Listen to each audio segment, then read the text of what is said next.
സർക്കാരിന്റെ സാമൂഹിക സുരക്ഷ ക്ഷേമ പെൻഷൻ ഗുണഭോക്താക്കളുടെ കാത്തിരിപ്പ് അവസാനിക്കുന്നു.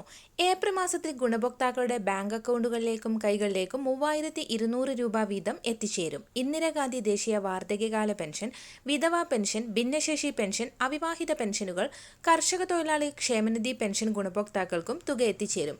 കഴിഞ്ഞ ദിവസമായിരുന്നു പെൻഷൻ ഗുണഭോക്താക്കൾക്ക് വിഷുവിന് മുന്നോടിയായിട്ടുള്ള ഏപ്രിൽ മാസത്തെ പെൻഷൻ തുക വിതരണം ആരംഭിച്ചത്. തുക ഇനിയും എത്തിച്ചേരാത്തവർക്ക് വരും ദിവസങ്ങളിലായി അക്കൗണ്ടുകളിലേക്കും കൈകളിലേക്കും വിതരണം പൂർത്തീകരിക്കും. ഇതിന് പിന്നാലെയാണ് പെൻഷൻ കുടിശ്ശിക വിതരണം സംബന്ധിച്ചിട്ടുള്ള സുപ്രധാന അറിയിപ്പ് സർക്കാരിന്റെ ഭാഗത്തു നിന്നും പുറത്തു വന്നത്.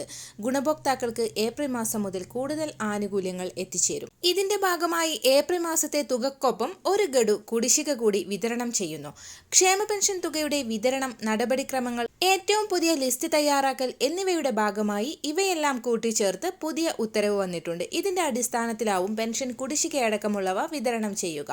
സംസ്ഥാനത്ത് വിഷുവിനോടനുബന്ധിച്ച് ഏപ്രിൽ മാസത്തെ വിതരണം പൂർത്തീകരിച്ച ശേഷം രണ്ടാം ഘട്ട വിതരണവും ആരംഭിക്കും. ഉത്സവകാല ആനുകൂല്യങ്ങൾ കുടിശ്ശികയടക്കം വിതരണം ചെയ്യുന്നതിലേക്കായി സഹകരണ ബാങ്കുകളുടെ കൺസോർഷ്യത്തിൽ നിന്നടക്കം തുക സമാഹരിക്കുന്നതിനുള്ള നടപടികൾ സർക്കാരിന്റെ ഭാഗത്തു നിന്നും ആരംഭിച്ചു കഴിഞ്ഞു. നിലവിൽ വിഷുവിനോടനുബന്ധിച്ചിട്ടുള്ള പെൻഷൻ വിതരണം അവസാനിക്കുന്ന ഘട്ടത്തിൽ ഏപ്രിൽ മാസത്തിലെ സർക്കാർ ബജറ്റിൽ പ്രഖ്യാപിച്ചിട്ടുള്ള ഒരു ഗഡു കുടിശ്ശികയുടെ വിതരണവും ആരംഭിക്കും. മസ്റ്ററിംഗ് പൂർത്തിയാക്കിയിട്ടുള്ള എല്ലാ പെൻഷൻ ഗുണഭോക്താക്കൾക്കും തുക എത്തിച്ചേരും. വിധവാ പെൻഷൻ കൈപ്പറ്റുന്നവർ പുനർവിവാഹിതരായിട്ടില്ല എന്ന സാക്ഷ്യപത്രം വാർഡ് അംഗത്തിൽ നിന്ന് വാങ്ങി സമർപ്പിക്കണമെന്ന നിർദ്ദേശം ചില തദ്ദേശ സ്ഥാപനങ്ങൾ പുറത്തുവിട്ടിട്ടുണ്ട്.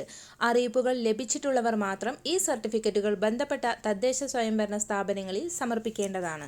വരും ദിവസങ്ങളിലെ ഇൻഫോർമേറ്റീവായ വാർത്തകൾക്കായി ഈ ചാനൽ സബ്സ്ക്രൈബ് ചെയ്യുക.